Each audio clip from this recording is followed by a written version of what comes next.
Let's get started with our AutoSport Labs Cool Suit. This is the kit assembly instructions, so I hope you're ready and you're ready to take some notes.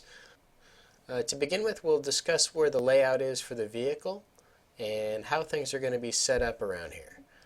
You'll see the cooler right here, and that's going to be key in terms of where you're going to locate it. Make sure you leave space for these lines to come out right out of the cooler.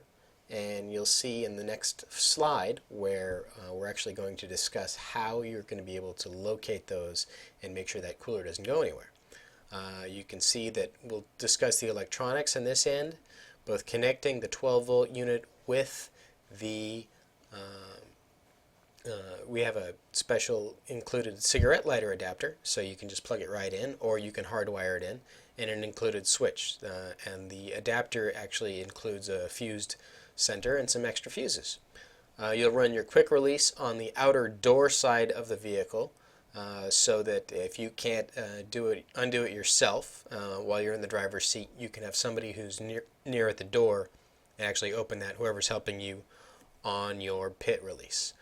And that's the best way you can actually get in and out.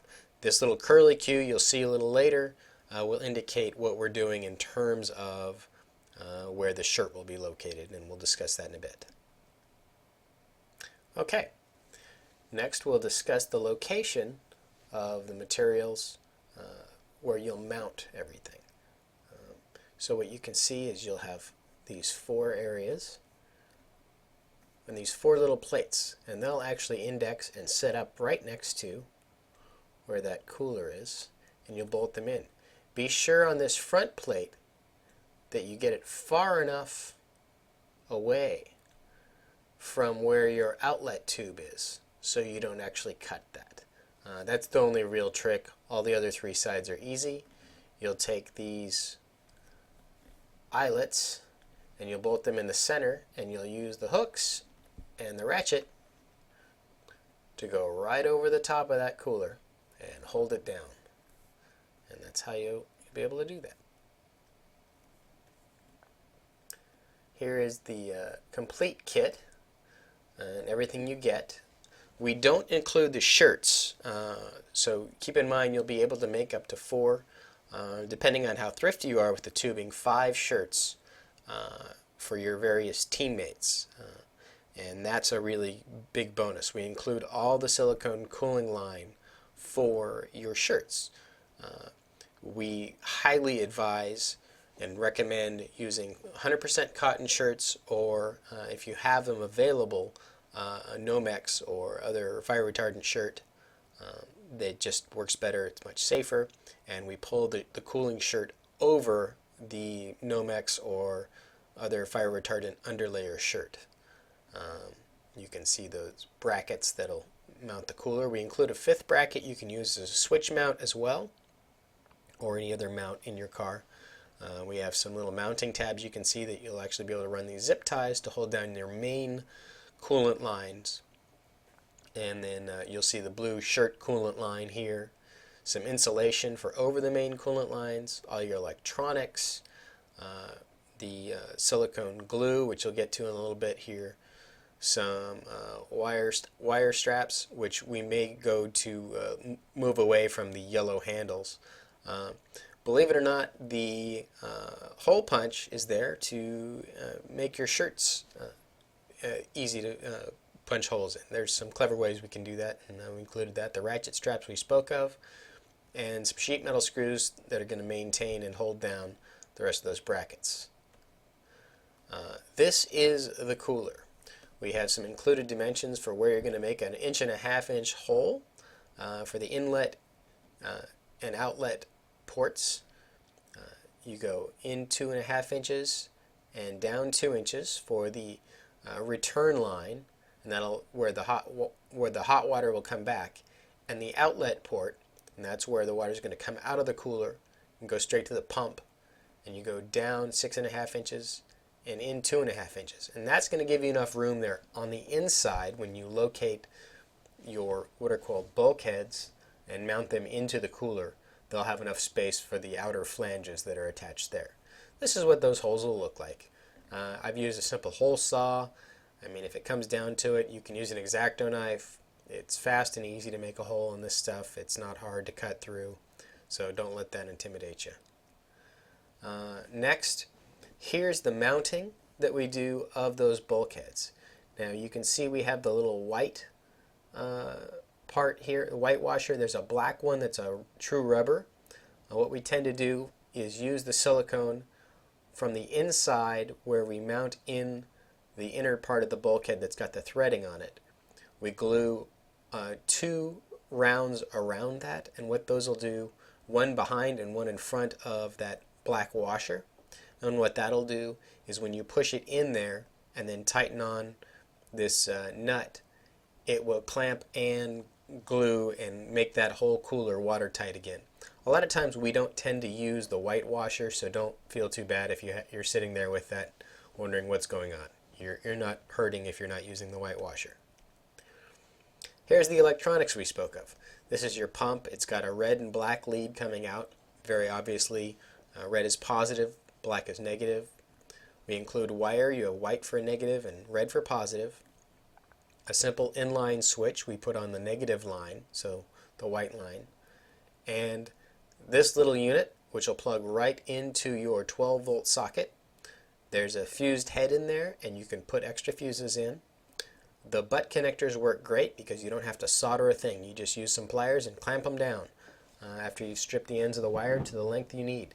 So think of back to that layout we had and lay your lines in correctly so that everything is located. The driver can reach the switch and you get plenty of power straight to your pump. The outlet part in the pump we're going to address next. So this is the outlet line from the bottom of the cooler for the bulkhead. You can see that black, gasket we mentioned there. And this is the return line. Obviously you'll make it a much longer length than simply this, but they come in 2 long lengths, so there's no worries there. These are the female adapters that are quick releases. You push a button and the male part that'll be attached to your shirt will pop right out. On the pump, the piece that's coming as you have the mount on what looks like out of the top, that is the continuing flow direction. So you will mount your barb threaded adapter with some PTFE tape, the Teflon tape. You'll thread that into the bulkhead when it's on the cooler. You'll take some boiling water and dip the end of this nylon PTFE tubing, PTFE tubing into it. Get it nice and warm and push it right on that. Cut it to fit and heat it up, put it right on the pump, and again, return the rest of that line all the way out to your end location where you'll have your female quick release. You want the quick releases to be located together, preferably within about a 3-inch span, so you can plug your shirt in. It doesn't really matter too much which of the lines you run your 2 connectors from your shirt with. We've tried it a bunch of ways. It really hasn't mattered too awfully much, as long as you have a shirt designed that doesn't have any kinks in it. That is the biggest thing you need to really focus on when you build your shirts. Again, this is what that's going to look like. On the return line, you've got your shirt coming to here, and then shirt side, and this is your return line. And there's nothing fancy going on. You have the female, you have your coolant line, the barb. You'll put your little Teflon tape on there and thread it right in there. And then don't forget, we actually have that insulation that's going to run the length of that coolant line, and that'll keep your water nice and cool while you're driving. You really want to focus on that. Now this is a design we used to use on an older shirt, and you can see it gets kinked a lot right up in here, and these kink areas are truly problematic. So please stay away from that and do our new design. The trickiest part you can see is right here, and this is how we address that. We've designed, we take either with the hole punch or a little X-Acto knife, and first we draw a bunch of circles with that included silicone glue that we gave you. We can see that right. Nope. I'm going to show you the silicone glue. You can see the silicone glue right there. And we draw little circles all the way around.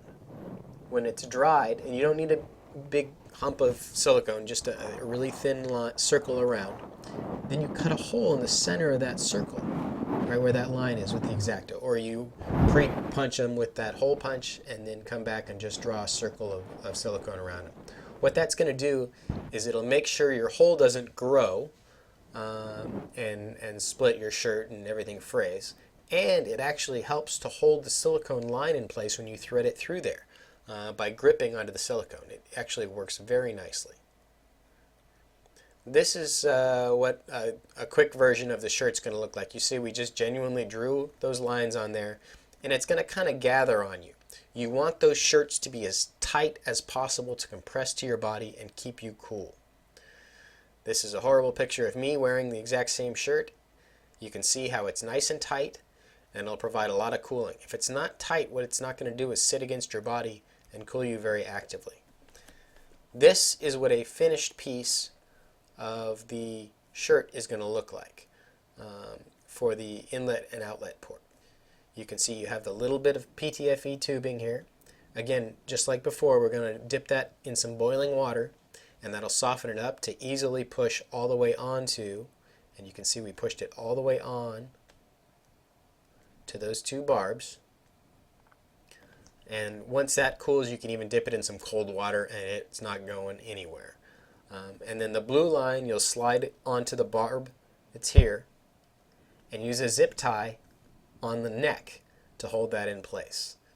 The zip tie is great because it's going to hold it well, but in a horrible event of emergency, you're going to yank and run out of that car as fast as you can if bad things are going on, and you'll be just fine because it'll pull right out. And there is your kit. You can see everything, as I mentioned, is all included. And we thank you for watching. If you have any further questions, you can follow us autosportlabs.com/coolsuit, or just type coolsuit in at Autosport Labs. We will help you in any way we can. We want you to succeed in racing and stay cool while you're doing it, because heat is the enemy and you must kill that. So we thank you for watching. Let us know if you have any more questions. Take care.